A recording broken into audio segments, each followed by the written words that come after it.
Graph থিওরির এই ভিডিওতে আমরা দেখব counting entries. Counting entries mainly জিনিসটা হচ্ছে, ধরেন আমাদের কাছে তিনটা নোট দেওয়া আছে। এই তিনটা নোট দিয়ে আমাদের একটা ট্রি জেনারেট করতে হবে। তো ধরেন আমরা হচ্ছে এরকম একটা ট্রি জেনারেট করলাম। এবার এই যে ট্রি জেনারেট করলাম, এখানে এই নোট তিনটা এ বি সি, এই তিনটা নোট, এই তিনটা নোটকে আমি আহ কিভাবে বিন্যস্ত করতে পারি। যেমন এখানে এ বি সি এভাবে দিতে পারি।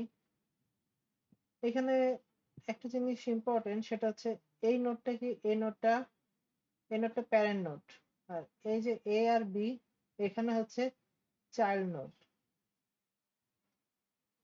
তাহলে আমরা একটা দেখতেছি যে এ বি কে আমি চাইল্ড নোডে দিলে সি যেটা থাকে সেটা প্যারেন্ট নোডে চলে যাচ্ছে।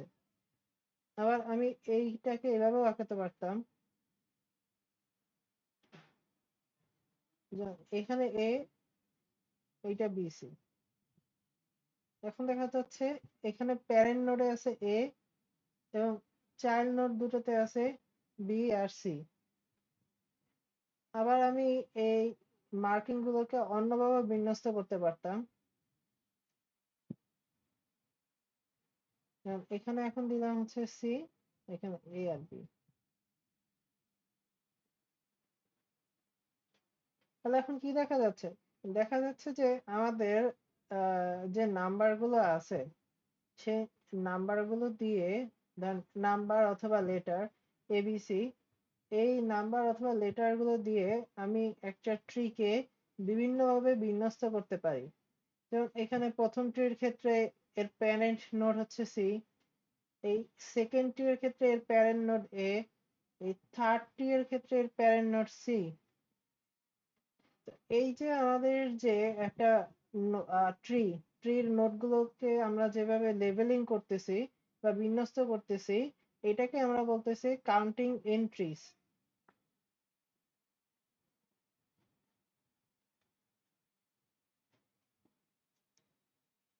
এখানে আমরা যখন একটা ট্রির ট্রিকে আমরা কতভাবে বিন্যস্ত করতে পারি, এটা যখন আমরা বের করব, এটা বের করার একটা ফর্মুলা আছে। ধরেন যে হচ্ছে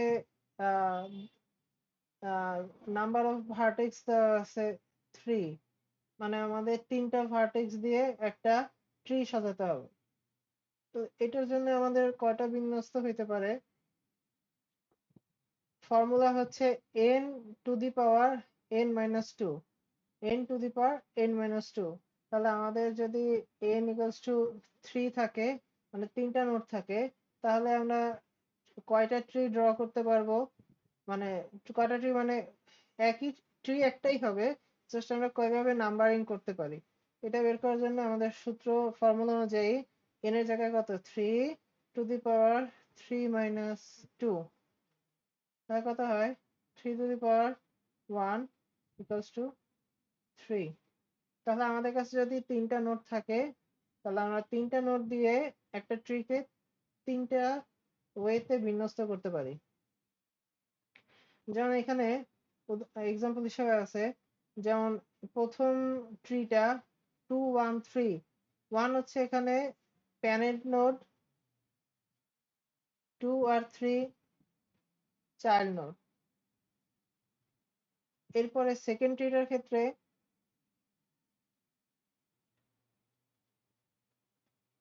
1-2-3, এখানে 2 হচ্ছে প্যারেন্ট নোড আর 1 আর 3 চাইল্ড নোড। দেন থার্ড ট্রি এর ক্ষেত্রে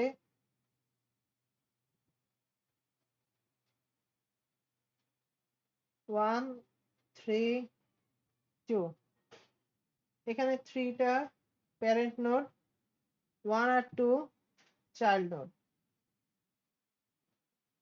এখানে একটা জিনিস খেয়াল রাখতে হবে, আপনি যখন 1 কে একবার প্যারেন্ট নোড হিসেবে দিয়ে দিয়েছেন, তখন এই 1 কে আমরা পরবর্তীতে আর কখনো প্যারেন্ট নোড হিসেবে ইউজ করতে পারবো না। দেন আমরা 2 কে প্যারেন্ট নোড হিসেবে দিয়ে দেওয়ার পরে এই 2 কে আমরা আর কখনো প্যারেন্ট নোড হিসেবে ইউজ করতে পারবো না। সেম ভাবে এই যে 3 কে যখন আমরা একটা প্যারেন্ট নোড হিসেবে দিয়ে দিয়েছি, তখন আমরা 3 কে আর কখনো অন্য কোনো ট্রিতে প্যারেন্ট নোড হিসেবে ইউজ করতে পারবো না এই কম্বিনেশনের জন্য।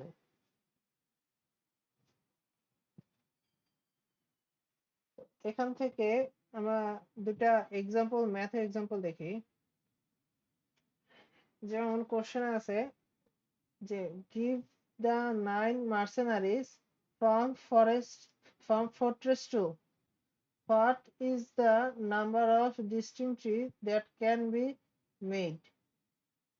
আচ্ছা, দুইটা ফোর্ট্রেস আছে, মিন দুইটা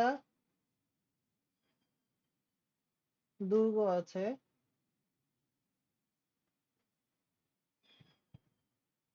এই দুইটা দুর্গে আমাদের 9 জন মার্সেনারিজ আছে, মানে 9 জন সৈন্য আছে। এই 9 জন সৈন্যকে আমি এই দুইটা দুর্গে অ্যাসাইন করব।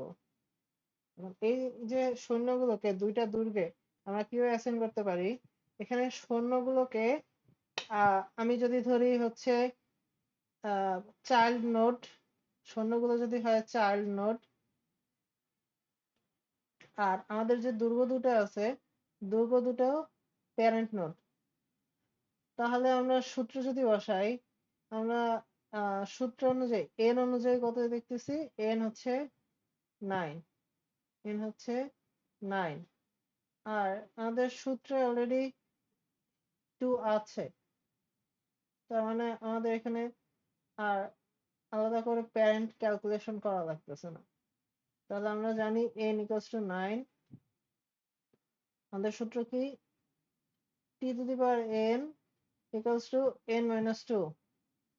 তাহলে t to the power n কত আসবে, 9 to the power 9 minus 2 equals to 9 to the power 7। Calculation করলে যেটা আসবে এইটা অনুযায়ী আমি কি করতে পারি, দুইটো দুর্গে সৈন্যগুলোকে ভাগ করে অ্যাসাইন করতে পারবো।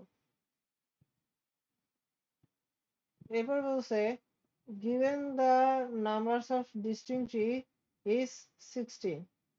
এখানে distinct tree এর ভ্যালু দেওয়া আছে কত, 16।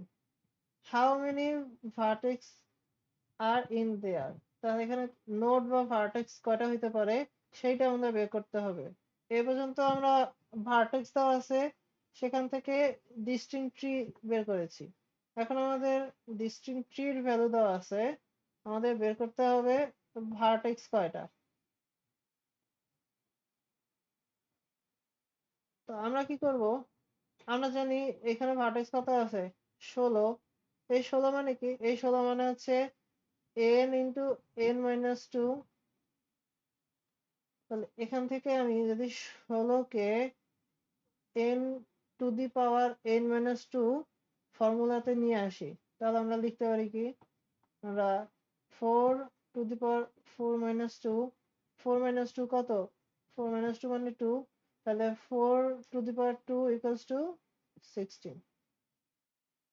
এখানে আমাদের এই যে ডিস্টিংক্টির যে ভ্যালুটা দেওয়া থাকবে, মানে টি এন, এইটা থেকে আমাদের এন এর ভ্যালুটা বের করতে হবে।